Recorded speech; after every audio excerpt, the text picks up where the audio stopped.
Albert Einstein, le génie qui a changé notre univers. Le nom Einstein évoque aujourd'hui le mot « génie ». Mais derrière cette image d'un vieil homme aux cheveux ébouriffés, se cache une vie pleine de luttes, de solitude, d'échecs, de rêves et de révolutions mentales. Einstein n'a pas seulement transformé la science. Il a redéfini notre façon de percevoir le temps, l'espace, la matière, la lumière, et même la réalité elle-même. Dans cette vidéo, nous allons plonger dans la vie incroyable de l'homme qui a osé défier Newton, et qui a prouvé que le temps lui-même n'est qu'une illusion. 1. Les premières années, l'enfant silencieux. Albert Einstein naît le 14 mars 1879 à Ulm, en Allemagne. Son père, Hermann Einstein, est un ingénieur électricien. Sa mère, Pauline Koch, est pianiste. Très tôt, les parents d'Albert s'inquiètent, il met du temps à parler. Certains pensent même qu'il est différent, peut-être retardé. Mais ce silence cache une observation intense du monde. Einstein lui-même dira plus tard. Je n'ai commencé à parler qu'à l'âge de 3 ans. Et quand j'ai parlé, je ne m'arrêtais plus. Un jour, son père lui offre une boussole. Le jeune Albert la regarde longuement, l'aiguille bouge sans qu'on la touche. Ce petit objet devient une révélation. Il doit y avoir quelque chose d'invisible qui agit dans le monde. C'est le début d'une quête qui durera toute sa vie. 2. L'école, le rêveur contre le système. À l'école, Einstein se heurte à l'autorité. L'Allemagne du XIXe siècle valorise la discipline, l'obéissance et la mémoire. Einstein, lui, déteste apprendre sans comprendre. Il pose trop de questions, il rêve, il contredit ses professeurs. Un jour, un enseignant lui lance. Einstein, tu ne réussiras jamais. Tu n'as aucun respect pour la discipline. Ce à quoi Albert répond calmement, la discipline tue la curiosité. Malgré tout, il excelle en mathématiques et en physique. À 12 ans, il apprend seul la géométrie. À 14 ans, il lit Kant et Newton. Mais il reste solitaire, mal compris, souvent en décalage. 3. L'adolescent exilé. À 16 ans, Einstein quitte l'école avant le diplôme. Il rejoint ses parents en Suisse, à Aarau, où il découvre un enseignement plus libre. C'est là qu'il écrit une phrase étonnante dans son journal. Je veux comprendre les pensées de Dieu. Tout le reste n'est que détail. Il entre ensuite à l'école polytechnique de Zurich, où il tombe amoureux de Milva Marić, une brillante étudiante serbe en mathématiques. Ils débattent de science, rêvent de changer le monde. Mais Milva sera vite effacée par l'histoire. 4. L'employé du bureau des brevets. Diplômé, Einstein ne trouve pas de travail d'enseignant.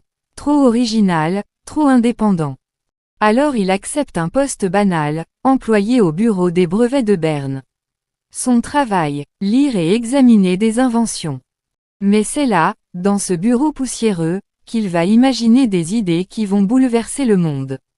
Pendant que ses collègues déjeunent, Einstein noircit des carnets, griffonne des équations, et rêve de lumière. Chaque jour, il observe le monde avec une question simple. Et si je pouvais voyager sur un rayon de lumière? Que verrais-je? Cette question mène à l'année 1905. 5. 1905, l'année miraculeuse. Einstein a 26 ans. En une seule année, il publie 4 articles révolutionnaires dans la revue Annalen der Physik. Des textes qui vont bouleverser la physique pour toujours. Touche l'effet photoélectrique, il montre que la lumière est faite de petits paquets d'énergie, des quanta. Cette idée donnera naissance plus tard à la mécanique quantique. Touche 2 le mouvement brownien, il prouve que les atomes existent réellement, en étudiant les grains de pollen qui bougent dans l'eau. Touche 3 la relativité restreinte, il démontre que le temps et l'espace dépendent du mouvement. Le temps ne s'écoule pas de la même façon pour tout le monde. 2 jumeaux peuvent vieillir différemment si l'un voyage proche de la vitesse de la lumière. Touche 4 et enfin. E égale mc carré. Cette formule mythique révèle que la matière et l'énergie sont 2 formes d'une même réalité. 4 articles, un seul homme, et la science ne sera plus jamais la même. 6. La célébrité inattendue. Einstein quitte son emploi au bureau des brevets et devient professeur. Ses idées se propagent dans le monde entier. Mais beaucoup ne le comprennent pas encore. Il faut attendre 1919 pour que tout change. Cette année-là, une éclipse totale de soleil est observée par l'astronome Arthur Eddington. Eddington découvre que la lumière des étoiles se courbe en passant près du soleil, exactement comme Einstein l'avait prédit dans sa théorie de la relativité générale, 1915. Le lendemain, les journaux du monde entier titrent « Une nouvelle théorie de l'univers confirmée. Einstein détrône Newton ». Du jour au lendemain, Einstein devient une icône mondiale. Mais lui reste humble, il continue à dire « Je n'ai aucun talent particulier. Je suis simplement passionnément curieux. » 7. Le pacifiste et l'humaniste. Einstein déteste la guerre. Pendant la Première Guerre mondiale, il est l'un des rares intellectuels allemands à refuser de soutenir son pays. Il signe des pétitions pour la paix, s'oppose au militarisme, et défend les droits de l'homme. Mais en 1933, Hitler arrive au pouvoir. Einstein, juif, est menacé. Sa maison est perquisitionnée, ses biens saisis, son nom effacé des universités. Il fuit vers les États-Unis et s'installe à Princeton, où il finira sa vie.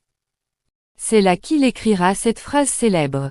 Le monde est dangereux, non pas à cause de ceux qui font le mal, mais à cause de ceux qui regardent sans rien dire. 8. Le dilemme nucléaire. En 1939, Einstein apprend que l'Allemagne pourrait construire une bombe à partir de sa propre équation, E égale mc2. Avec le physicien Léo Szilard, il écrit une lettre au président américain Franklin Roosevelt, pour l'alerter du danger. Cette lettre conduira au projet Manhattan, qui créera la bombe atomique. Einstein ne participera jamais au projet, mais il en portera le poids toute sa vie. Après Hiroshima et Nagasaki, il confiera « Si j'avais su, je n'aurais jamais signé cette lettre ». Il passera les dernières années de sa vie à militer pour le désarmement nucléaire.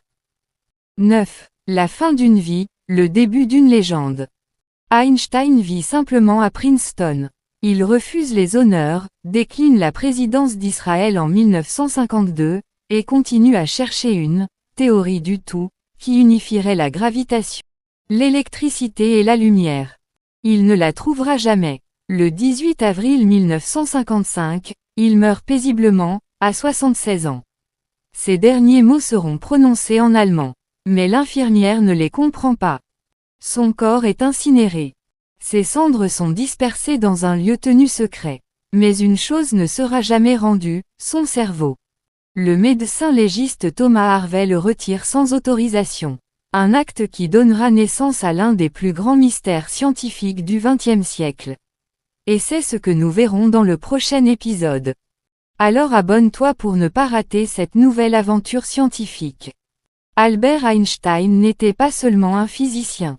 C'était un poète du cosmos. Un homme qui a osé remettre en question tout ce que l'humanité croyait savoir. Il nous a appris que la curiosité est plus puissante que l'intelligence. Et que, parfois, il suffit d'une question simple pour changer le monde. Et si le temps n'était qu'une illusion? Abonne-toi pour ne rien rater de nos prochaines vidéos. Dis-nous dans les commentaires ce que tu penses du génie d'Einstein et de son incroyable histoire, et surtout, quelle autre figure mystérieuse ou scientifique tu aimerais découvrir dans la prochaine vidéo.